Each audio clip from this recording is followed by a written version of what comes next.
जय हिंद प्यारे बच्चों, मैं जितेंद्र कुमार पांडे आपका स्वागत करता हूं आपके अपने ही YouTube platform target with Jitendra पर। प्यारे बच्चों, इस समय हम लोगों का इंग्लिश ग्रामर चल रहा है। इंग्लिश ग्रामर का कंप्लीट इंग्लिश ग्रामर का एक सीरीज चल रहा है जिसमें हम लोग पढ़ रहे हैं नरेशन, और नरेशन का ये 6वां पार्ट है जिसमें डायरेक्ट और इनडायरेक्ट स्पीच चल रहा है। एग्ज़ाम में धूम मचा दोगे, स्कूल प्लस कॉम्पिटिटिव दोनों के लिए बहुत ही शानदार सीरीज है। अगर अब तक आप लोग बेटा चैनल को सब्सक्राइब नहीं किए हैं तो आप लोग चैनल को ज़रूर सब्सक्राइब कर लीजिए, बेल आइकन दबा दीजिए जिससे आने वाली समस्त इम्पॉर्टेंट क्लास की अपडेट्स आपको मिलती रहें। और चलिए हम लोग शुरुआत करते हैं आज की क्लास को। थोड़ा सा यहाँ से आप लोग देख लीजिए और देख लेते हैं कि रिकेप यानी पुनरावृत्ति में हम लोगों ने क्या क्या पढ़ा है, इसके बारे में देख लेते हैं। तो बेटा हम लोगों ने 5 पार्ट इसके पहले पढ़ लिया है। पहले पार्ट में हम लोगों ने असर्टिव सेंटेंस यानी इसको शुरुआत किया था, परिचय पढ़ा था डायरेक्ट इनडायरेक्ट का। उसके बाद में असर्टिव सेंटेंस का हम लोगों ने शुरुआत किया पार्ट 1 में, जिसमें हम लोगों ने बहुत ही सिंपल चीज़ें पढ़ा था।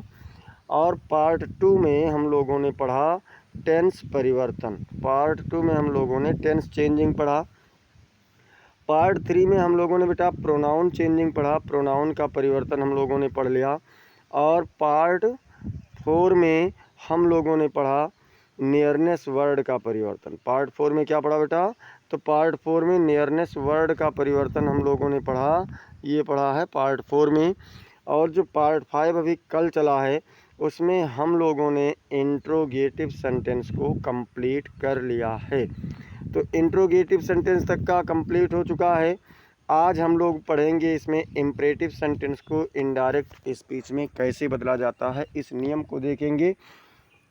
तो अगर इसके पहले के जो 5 पार्ट चल चुके हैं, अगर आप लोगों ने अब तक उन क्लासेस को नहीं देखा है तो डिस्क्रिप्शन में आप जा कर के प्लेलिस्ट डिस्क्रिप्शन में आपको अभी आज वाले में शायद प्रोवाइड ना कर पाऊँ, तो आप लोग चैनल से ही जा कर के बेटा प्लेलिस्ट से आप लोग वहाँ पर एक डायरेक्ट इनडायरेक्ट स्पीच नामक प्लेलिस्ट बना है, वहाँ से जा कर के आप उन समस्त क्लासेस को देख सकते हैं। इसके पहले हम लोगों ने और सारी चीज़ें पढ़ा है, जैसे एक्टिव पैसिव वॉइस हो गया, डायरेक्ट इनडायरेक्ट हो चल ही रहा है, ट्रांसलेशन हम लोगों ने पढ़ा है, और पार्ट ऑफ स्पीच का कंप्लीट क्लासेस हम लोगों ने कर लिया है। तो अगर आप लोग अभी तक उन क्लासेस को नहीं देखे हैं तो आप लोग ज़रूर देखिए, एंजॉय कीजिए। और चलिए शुरुआत करते हैं आज इम्परेटिव सेंटेंस का।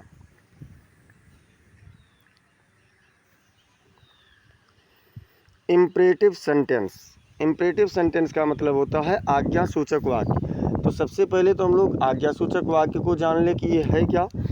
तो इन वाक्यों में बेटा आज्ञा होता है, शिक्षा यानी सुझाव होता है, विनय होती है और इच्छा इत्यादि पाए जाते हैं। जैसे थोड़ी बहुत इच्छा की भी बात होती है। इच्छा मतलब यहाँ पर प्रस्ताव की बात हो रही है। जैसे मान लीजिए किसी भी प्रकार की आपके अंदर कोई इच्छा है। इच्छा का मतलब कि जैसे कहीं घूमने जाने की इच्छा है, कहीं टहलने की इच्छा है, कुछ करने की इच्छा है, तो आप कहते हैं चलो इसे किया जाए, मतलब आप प्रस्ताव वाली बात हो रही है, तो यहाँ इसको इच्छा या प्रस्ताव कहेंगे। इसमें कर्ता यू छिपा रहता है, इसमें कर्ता यू नहीं होता है, छुपा रहता है, केवल मतलब समझने के लिए होता है। और ऐसे वाक्य किसी फाइनाइट वर्ब से ही शुरू होते हैं। ज़्यादातर क्या होता है कि ऐसे वाक्य किसी न किसी फाइनाइट वर्ब से शुरू हो जाते हैं। कभी कभी इन वाक्यों के आरंभ में लेट का प्रयोग भी हो जाता है। कभी कभी हमें क्या देखने को मिलता है कि लेट यानी जो प्रस्ताव वाले वाक्य हैं या सुझाव वाले वाक्यों में भी लेट का प्रयोग हम लोगों को देखने को मिल जाया करता है। तो हम लोग उसके बारे में भी थोड़ा बहुत यहाँ पर सीख लेंगे। और चलिए और देखते हैं कि क्या होता है। तो यहाँ पर बेटा देख लीजिए कि कभी कभी इन वाक्यों में नॉमिनेटिव ऑफ एड्रेस का भी प्रयोग होता है, यानी कि संबोधन कारक का। जैसे कहा गया सुरेश यहाँ आओ। अब सुरेश तो शुरुआत में है लेकिन उसका ट्रांसलेट करेंगे तो क्या हो जाएगा, कम हियर, यानी सुरेश कम हियर। तो ये तो हमने देखा इसका पहचान कि इम्परेटिव सेंटेंस को कैसे हम पहचानेंगे कि ये इम्परेटिव सेंटेंस में है। अब इसके बाद में हम लोग रूल देखेंगे। तो रूल पहले पूरा रूल देख लेते हैं, फिर उसके बाद में एग्जाम्पल देखते हैं। जहां एग्जाम्पल कुछ विशेष बताया जाएगा उसका मैं आप लोगों को रूल पे पुनः रिवाइज करके दिखा दिया करूंगा। तो चलिए देखते हैं नियम क्या कह रहा है कि सबसे पहले जो रिपोर्टिंग वर्ब सेड है या सेड टू है को भाव के अनुसार, मतलब जैसा रिपोर्टेड स्पीच का भाव होगा, ऑर्डर्ड, रिक्वेस्टेड, बेग्ड, बेग्ड मतलब भी निवेदन किया जाना, एडवाइज्ड, अर्ज्ड, प्रपोज्ड, आस्क्ड। वैसे आस्क्ड का प्रयोग बहुत कम होता है, लेकिन आप कह सकते हैं, कोई दिक्कत नहीं। आस्क मतलब पूछना और कहना दोनों होता है। सजेस्टेड या फॉरवर्ड में आदि में बदल देते हैं। ऑर्डर मतलब आदेश होता है बेटा। रिक्वेस्टेड मतलब सुझाव होता है। बेग मतलब भी निवेदन करना होता है। आप लोग एप्लीकेशन में लिखते हैं most respectfully I beg to say, तो बेग का मतलब भी निवेदन करना होता है। एडवाइस का मतलब सुझाव होता है। अर्ज का मतलब निवेदन होता है। प्रपोज का मतलब प्रस्ताव होता है। आस्क्ड का मतलब कहना और पूछना दोनों होता है, इसलिए यहाँ पर कहना के भाव में कर सकते हैं। सजेस्ट का मतलब सुझाव देना और फॉरवर्ड का मतलब मतलब क्या होता है, मना करना। आदि में हम लोग क्या करेंगे, रिपोर्टिंग वर्ब जो हमारा सेड होगा या सेड टू होगा उसे बदलेंगे। और क्या करना है, तो और वाले में देख लेते हैं दूसरा नियम। दूसरे नियम के में है कि रिपोर्टेड स्पीच के वर्ब से पूर्व टू लगाओ। मतलब जहां हम लोग कामा और इन्वर्टेड कामा को हटा करके दैट लगाते थे, वहां पर हमें क्या करना है, कामा और इन्वर्टेड कामा को हटा करके, क्योंकि रिपोर्टेड स्पीच आपका अधिकतर वर्ब से ही शुरू होगा, तो उसके पहले क्या करेंगे, टू का प्रयोग करेंगे। और वर्ब से पूर्व टू लग जाने पर इसके टेंस में कोई परिवर्तन नहीं होगा। जब हम लोग वर्ब से पहले टू का प्रयोग कर देंगे तो इसके टेंस में कोई भी परिवर्तन नहीं किया जाएगा। नियम नंबर 3 देखें क्या है, तो जब रिपोर्टेड स्पीच डू नॉट से शुरू हो अर्थात निषेधात्मक हो, डू नॉट से शुरू होगा तो क्या होगा, निषेधात्मक होगा, तो एक विधि तो ये है कि रिपोर्टिंग वर्ब को फॉरवर्ड में बदल देते हैं और डू नॉट को हटाकर टू लगा देते हैं। मतलब पहली विधि है। पहली विधि क्या है, फिर से देख लीजिए कि यदि रिपोर्टेड स्पीच डू नॉट से शुरू हो अर्थात निषेधात्मक हो, तो एक विधि तो ये है कि रिपोर्टिंग वर्ब को फॉरवर्ड में बदल देते हैं और डू नॉट को हटा करके टू लगा देते हैं। और दूसरी विधि क्या है, दूसरी विधि ये है कि रिपोर्टिंग वर्ब को ऑर्डर्ड या एडवाइज्ड इत्यादि में बदल देते हैं और डू नॉट को हटाकर, मतलब डू को हटाकर नॉट तथा रिपोर्टेड स्पीच की क्रिया से पहले टू लिखते हैं। मतलब नॉट पहले लिखेंगे, उसके बाद में फिर टू कंजक्शन का प्रयोग करेंगे। और देख लेते हैं चौथा नियम। 3 नियम तक का हो चुका, चौथे नियम को देखिए।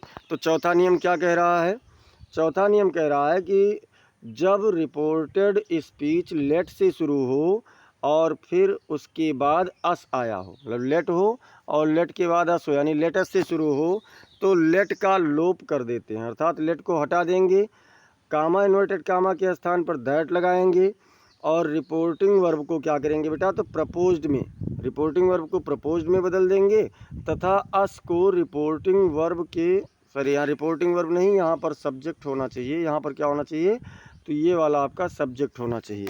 ये मिस टाइपिंग हुआ है, तो इसको आप लोग यहाँ पर ऐसे समझ लीजिए कि इसको सब्जेक्ट के अनुसार नॉमिनेटिव केस में बदलते हैं। किसके अनुसार बदलेंगे, तो सब्जेक्ट के अनुसार। और रिपोर्टेड स्पीच की क्रिया से पूर्व, यानी जो आपका रिपोर्टेड स्पीच लेटेस्ट के बाद में जो वर्ब होगा उससे पहले शुड या माइट का प्रयोग करते हैं। ज़्यादा केसेस में शुड होता है, माइट का प्रयोग बहुत कम ही किया जाता है। चलिए और देख लेते हैं पांचवा नियम। पांचवा नियम क्या कह रहा है कि जब रिपोर्टेड स्पीच के शुरू में लेट हो, जैसे लेट का हमने बताया, लेटेस्ट वाले का नियम बता दिया, लेट हो और उसके बाद कोई और शब्द आया हो अर्थात अस ना हो, क्योंकि अस वाला नियम तो हो चुका, तो रिपोर्टिंग वर्ब को एडवाइज्ड या रिक्वेस्टेड आदि में बदल करके लेट से पूर्व टू का प्रयोग करते हैं। तब क्या करेंगे बेटा, तो जो रिपोर्टिंग वर्ब होगा सेड या सेड टू, उसको एडवाइज्ड में या फिर रिक्वेस्टेड में बदल देंगे और रिक्वेस्टेड में बदलने के बाद लेट से पहले ही टू का प्रयोग कर देते हैं। अच्छा, और क्या है, शेष नियम असर्टिव सेंटेंस वाले ही लागू होते हैं, मतलब टेंस परिवर्तन इसमें होगा नहीं। तो शेष नियम में और क्या क्या आएगा, शेष नियम में आपका जैसे प्रोनाउन चेंजिंग है, तो प्रोनाउन चेंजिंग आपका पहले के समान होगा और आप लोगों का जो नियरनेस वर्ड परिवर्तन है वो भी पहले के समान ही किया जाएगा। अब ये आपका नियम हो चुका। अब चलिए इसके एग्जाम्पल्स को भी समझ लेते हैं और एग्जाम्पल को देख लेते हैं तो बेहतर ढंग से समझ में आएगा। जैसे देखिए डायरेक्ट का वाक्य लिया गया कि the teacher said to the boy, लड़के ने, सॉरी अध्यापक ने लड़के से कहा, क्या कहा, गो आउट एट वंस, मतलब तुरंत बाहर जाओ, तुरंत बाहर जाओ। इसमें क्या किया गया है, तो आदेश का भाव है। तो क्या करेंगे, इनडायरेक्ट बनाते समय सीधे में लिखेंगे द टीचर और सेड टू, सेड या सेड टू रिपोर्टिंग वर्ब यही तो है, तो इसको किस में बदल देंगे, ऑर्डर्ड में बदल देंगे। The boy, the teacher ordered the boy. उसके बाद हमने क्या कहा था, कामा और इन्वर्टेड कामा के स्थान पर टू लगाओ, देखो टू लगा हुआ है। फिर गो आउट एट वंस, इसमें और कोई शब्द ऐसा है नहीं जिसे परिवर्तित किया जाए। तो क्या बन गया, the teacher ordered the boy to go out at once. अगले में देखें तो क्या है, ही सेड टू मी, उसने मुझसे कहा, please give me your pen, कृपया मुझे अपनी कलम दीजिए। देखो प्लीज़ लगा है, प्लीज़ लगा है मतलब निवेदन का भाव है। तो इनडायरेक्ट बनाएंगे तो क्या होगा बेटा, सेड या सेड टू जो रिपोर्टिंग वर्ब है, इसको निवेदन है इसलिए रिक्वेस्टेड में बदल देंगे, रिक्वेस्टेड मी हो गया। ही रिक्वेस्टेड मी, कामा और इन्वर्टेड कामा और इन्वर्टेड कामा को हटा करके क्या करेंगे, तो टू लगा देंगे। अब प्लीज़ हट जाएगा क्योंकि रिक्वेस्ट यहाँ पर आप कर चुके हैं, तो इसलिए प्लीज़ को हटा देंगे और क्या हो जाएगा, सीधे गिव लिखा जाएगा। मी आपका फर्स्ट पर्सन का प्रोनाउन है, तो फर्स्ट पर्सन की प्रोनाउन की चेंजिंग सब्जेक्ट से होती है, सब्जेक्ट पर ही है, लेकिन मी ऑब्जेक्ट के रूप में है। और ही क्या है, तो ही आपका सब्जेक्ट के रूप में है, तो ही का ऑब्जेक्ट क्या होता है, ही का ऑब्जेक्ट हिम हो जाता है, तो ये क्या हो जाएगा, हिम हो जाएगा। He requested me to give him. और योर जो है, योर क्या है, योर आपका सेकेंड पर्सन है, इसका परिवर्तन ऑब्जेक्ट से होगा, ऑब्जेक्ट पर मी है। और योर पजेजिव है, तो मी का पजेजिव क्या होगा बेटा, तो माई हो जाएगा, तो क्या हो जाएगा, माई पेन। यानी he requested me to give him my pen, उसने मुझसे मेरी कलम देने के लिए निवेदन किया। 2 एग्जाम्पल हो चुका है, आशा है समझ में आ गया होगा।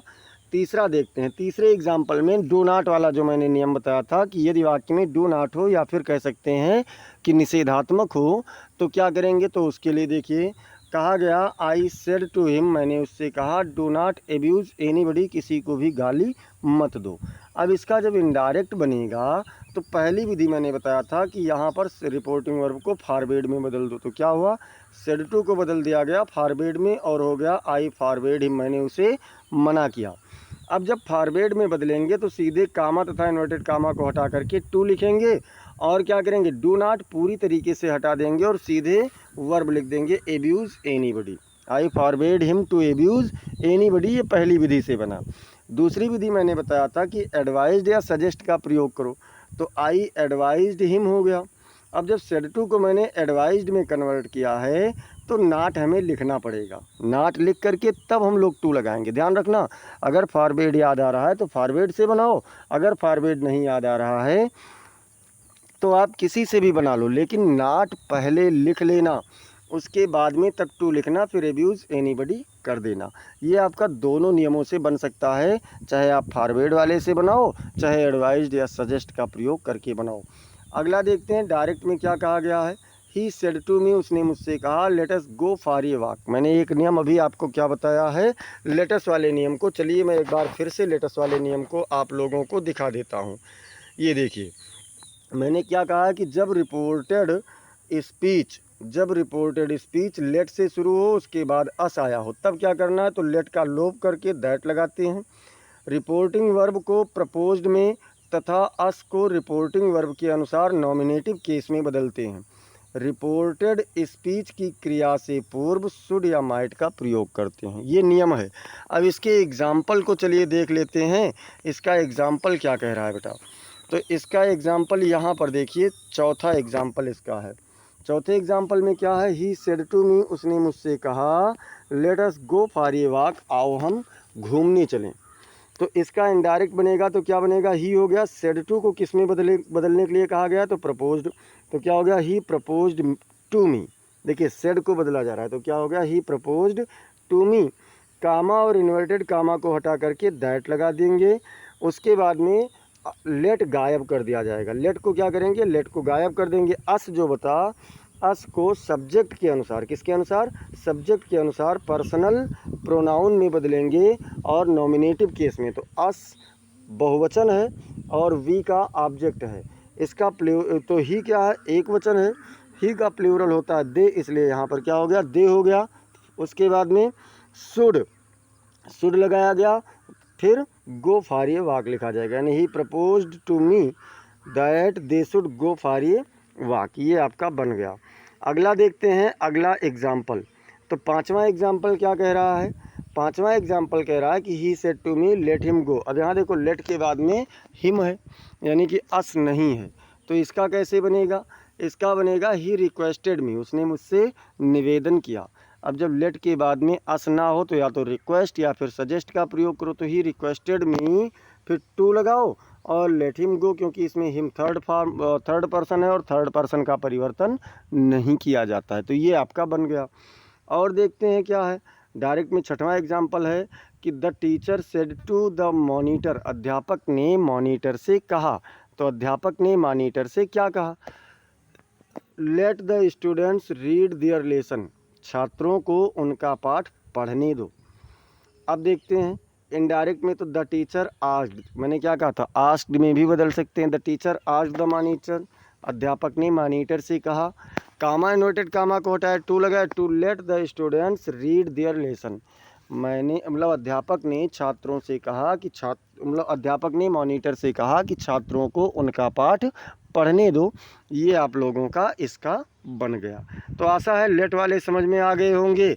और देखिए लेट का बहुत सारा एग्जाम्पल मैंने लिया है कि आपका कोई भी कन्फ्यूज़न ना होने पाए। एक और देख लीजिए, let me read the paper, मुझे पेपर पढ़ने दो। The boy said to his father, बच्चे ने या लड़के ने अपने पिता से कहा, लड़के ने अपने पिता से कहा मुझे पेपर पढ़ने दो। अब जब इनडायरेक्ट बनाएंगे तो इसमें रिपोर्टर कौन है? तो द बॉय है। तो क्या करेंगे, सबसे पहले द बॉय लिखेंगे, फिर सेड टू को रिक्वेस्टेड में बदल देंगे। The boy requested his father, क्योंकि अपने पिता से वो आदेश नहीं देगा, वो उनसे निवेदन ही करेगा। तो क्या हो जाएगा, the boy requested his father, comma inverted comma लगाएंगे टू, फिर लेट लिखेंगे। यहाँ देखिए मी लिखा है, मी का परिवर्तन द बॉय से होगा, तो बॉय अर्थात ही, तो इसलिए मी ऑब्जेक्ट के रूप में और ही का ऑब्जेक्ट क्या हो जाएगा, हिम हो जाएगा। तो क्या हो जाएगा, him read the paper. The boy requested his father to let him read the paper. अगला एग्जाम्पल आठवां देख लेते हैं। ही सेड टू मी, उसने मुझसे कहा, read this article while I get ready, जब तक मैं तैयार होता हूँ ये आर्टिकल, ये लेख पढ़ो।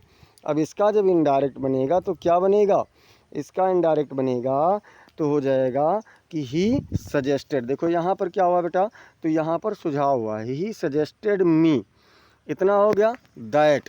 अब देखो इसमें यू छिपा होता है, मैंने क्या कहा था, यू छिपा होता है। तो जब यू छिपा होगा तो यू को हम लोग यहाँ पर सब्जेक्ट के रूप में मान करके और मी से उसका चेंजिंग करा देंगे, तो दैट के बाद में आई हो जाएगा। क्या हो जाएगा, आई हो जाएगा। फिर उसके बाद में क्या करेंगे, तो इसके बाद शुड लगा दी, ये नया नियम है, इसका नियम अभी आगे मैंने बता रहा हूँ। तो ही suggested me that I should, फिर रीड दैट आर्टिकल, दिस का दैट हो जाएगा। व्हाइल ही, आई की चेंजिंग ही यहाँ ही से होगा, तो क्या हो जाएगा, ही गॉट रेडी, जब तक कि वह तैयार होता। इसको सीधे उस तरीके से बना दिया गया जैसे हम लोग एसर्टिव को बना रहे थे। और देखिए उसके लिए जो मैंने नियम बताया था वो यहाँ पर देखिए, यदि रिपोर्टिंग वर्ब सजेस्टेड हो तो रिपोर्टेड स्पीच में शुड का प्रयोग किया जा सकता है, और जब शुड का प्रयोग किया जाएगा तो इसी रूप में बनेगा। हालांकि अगर आप बिना शुड के बनाना चाहते हैं तब तो इसमें कुछ करना ही नहीं है, तब आप सीधे क्या करेंगे, तब आप लिखते ही सजेस्टेड मी, तब आप क्या लिखते, he suggested me to read that article, यहाँ I should, that I should हटा देते और यहाँ पर सीधे आप टू कर देते और तब भी ये आपका सही हो जाता।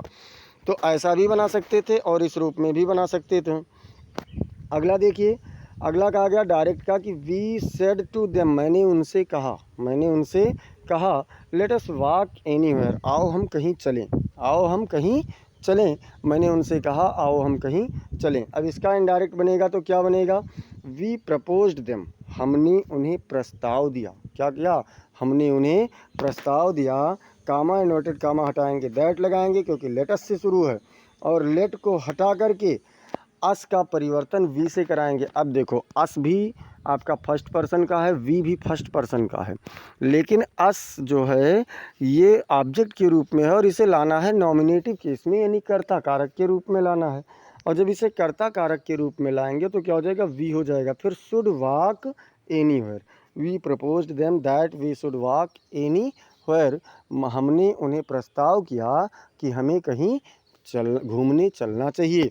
तो ये बेटा आप लोगों का आज का पूरा कॉन्सेप्ट रहा असर्टिव सेंटेंस का, सॉरी इम्परेटिव सेंटेंस का। और इस इम्परेटिव सेंटेंस में आप लोगों को क्लास कैसा लगा इसे आप लोग कमेंट में बताना। आप लोग चैनल को अगर अब तक सब्सक्राइब नहीं किए हैं तो चैनल को सब्सक्राइब कर लीजिए, बेल आइकन ज़रूर दबा दीजिए, जिससे आने वाली समस्त इम्पॉर्टेंट क्लासेस की अपडेट्स आपको मिलती रहें। क्लास को आप लोग लाइक कर दिया कीजिए, इसे अपने मित्रों के पास आप लोग शेयर कर दीजिए और कमेंट सेक्शन में आप ज़रूर बताएं कि आपको क्लास कैसी लगी। कोई अगर सुझाव है तो उसे भी आप लोग कमेंट सेक्शन में बताएं।